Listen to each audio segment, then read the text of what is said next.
Part 38. She asked him, how did it become that we separated and we no longer live together and he left the house? Again, he clarifies, me never leave. It was more like I was forced out. She said, okay, so let's talk about it. He said, me and her did have a problem, and when we come home, she said that she was going to beat herself, and she was gonna call the police and say, me do it. She said, so let me get this straight. You and her had a problem, and you came home, and she said that she was going to beat herself up, and she was going to call the police and say that you did it. He said, yeah. She said, okay, so where did you go? Where did you live? He said, well, between hotel and my car, for a little bit, I stayed there. She said, okay, so when was it that you moved to the place that you were living prior to this house?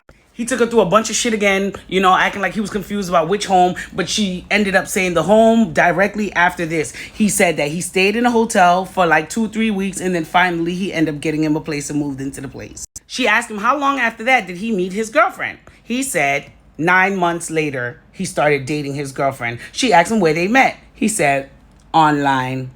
There was a lot more lies told, but enough of the lies. We'll go back to that if necessary. So now those 4 hours is up, and it's time for his attorney to interview me. I don't know if this was a deposition, if she was trying to get to know me, or if she was trying to hire me, because this lady asked me to go all the way back. What middle school did I go to? What elementary school did I go to? What high school did I go to? Like, how the fuck is this relevant to the case? After asking all educational background and every job I've ever had and all the businesses that I operated, all the phone numbers that I had, all the emails, but blah, blah, blah bullshit. Then she asked me about my mom, my sisters, all of their names, addresses, ages. I'm like, where is this going? I just don't understand what's the point.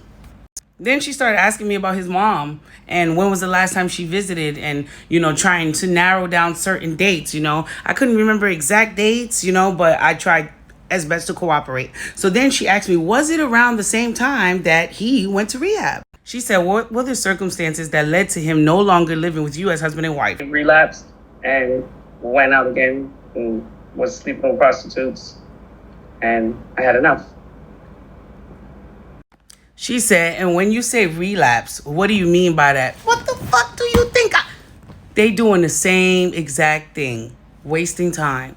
I said when he started drinking again. He went to rehab, he got out, and he stopped drinking. So when he started drinking,